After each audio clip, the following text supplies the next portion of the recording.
everyone, and welcome back. Today, we're jumping into our time machine to visit a super important moment in history. Imagine a time when Israel didn't have a king, but leaders called judges. But the people started looking around at other countries and said, hey, they have kings. We want one too. They wanted a king who could lead them in battles and look super impressive. So, they went to the wise prophet Samuel and demanded a king. Samuel was a bit sad because he knew God was their true king. But God told him, it's okay, listen to the people. And that's where our story begins, with the search for Israel's very first king. So, who was this guy chosen to be the first king? His name was Saul, and let me tell you, he was something else. The story says he was from the tribe of Benjamin, which was one of the smaller tribes in Israel. This was actually a clever move by God, so the bigger, more powerful tribes wouldn't get jealous. And Saul himself, he was super tall. He stood a whole head and shoulders above everyone else. When you saw him in a crowd, you just knew he was special. He was exactly what the people imagined a king should look like: strong, impressive, and a real leader. But here's the cool part. Even though he was this big, tall guy, Saul was actually very humble at first. He didn't think he was all that great, which made him an even better choice in God's eyes. God chose Saul, but how did Saul find out? Well, God sent him on a little adventure. Saul's father had lost his donkeys, so Saul and a servant went off to find them. They searched and searched, but no luck. Finally, his servant suggested they go ask the famous prophet Samuel for help. When they arrived, Samuel was waiting for them. God had already told Samuel, the man you're looking for is on his way. He's the one I've chosen to be king. Isn't that amazing? Saul was just looking for some lost donkeys, but he was about to find a whole kingdom. Samuel welcomed Saul and told him not to worry about the donkeys because they had already been found. Then, he did something incredibly important. The next day, Samuel took a special flask of oil and poured it over Saul's head. This was called anointing, and it was a very special ceremony. The oil was a symbol that God had chosen Saul and was giving him the power and wisdom to be a great leader. Samuel told Saul, the Lord has anointed you to be the ruler over his people. Imagine how Saul must have felt. Just a day ago, he was a regular guy, and now he was chosen by God to be the king of an entire nation. Samuel then gave Saul some signs to prove that this was all real, and everything happened exactly as he said it would. Saul was filled with God's Spirit and was ready for his new, gigantic job. After Saul was secretly anointed, it was time for the big public reveal.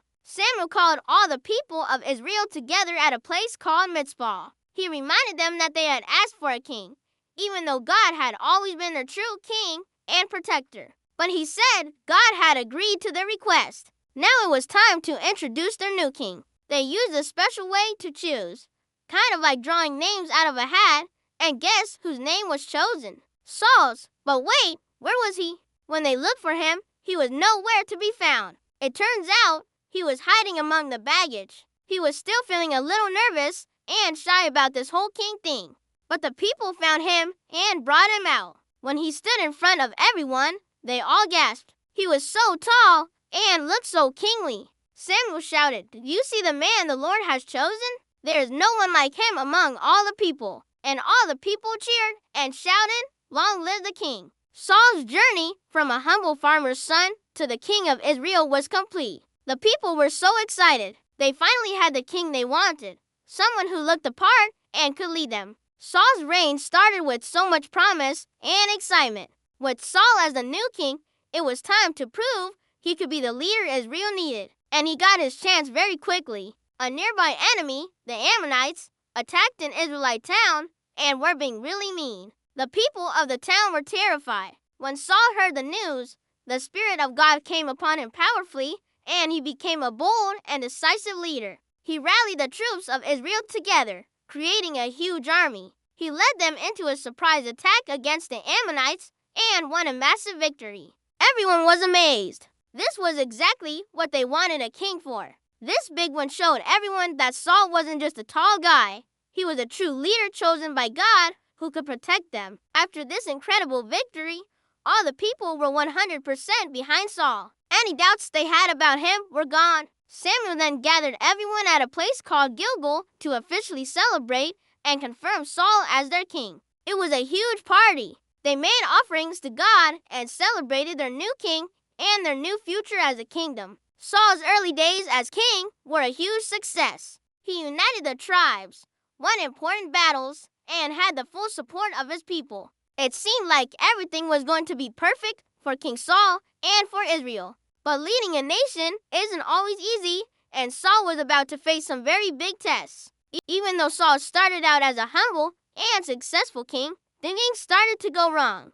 The problem began with a little thing called impatience. The Philistines, another big enemy of Israel, gathered a massive army to fight them. The Israelite soldiers were terrified and started to run away. Samuel had told Saul to wait for him for 7 days at a place called Gilgal, and Samuel would come to make a special sacrifice to God to ask for help. But 7 days passed, and Samuel hadn't arrived yet. Saul got nervous. He saw his army disappearing, so he decided he couldn't wait any longer and made the sacrifice himself. But only a prophet like Samuel was supposed to do that. Just as he finished, Samuel showed up and asked, "What have you done?" Saul tried to explain, saying he was scared and felt he had to do something. But Samuel told him he had done a foolish thing. He hadn't obeyed God's command. Because of this, Samuel said that Saul's kingdom wouldn't last. God would find someone else to be king, a man after his own heart. This was the first major mistake for Saul. He let his fear and impatience lead him to disobey a direct command from God. It was a sad turning point that showed a crack in his leadership and his faith. Saul's second big mistake was even more serious. God, through the prophet Samuel, gave Saul a very specific command. He was to go and completely defeat the Amalekites, another one of Israel's enemies, as a punishment for how they had treated the Israelites long ago. God's instruction was very clear.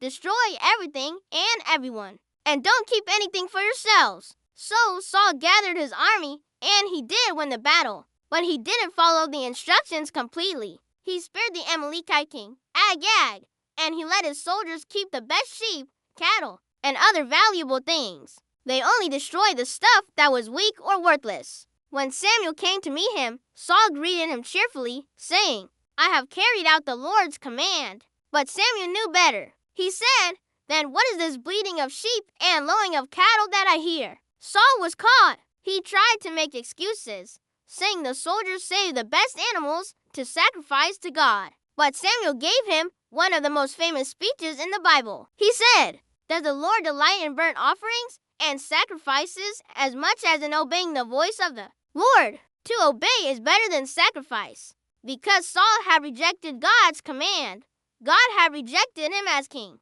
This was the final straw. Saul's reign was now officially doomed, all because he thought his own ideas were better than God's clear instructions. After these major acts of disobedience, things went downhill for King Saul. The Spirit of the Lord left him, and he became troubled by jealousy, fear, and suspicion. He became incredibly jealous of a young man named David, who God had chosen to be the next king. Even though David was loyal to him, won battles for him, and even played the harp to soothe him, Saul saw him as a threat. He spent much of the rest of his reign chasing David and trying to get rid of him. He became impulsive and made poor decisions, relying on his own wisdom instead of turning to God for guidance. His story is a powerful lesson for all of us. It shows that it doesn't matter how talented, strong, or popular you are. If you don't listen to and obey God, things will fall apart. Saul started with so much promise,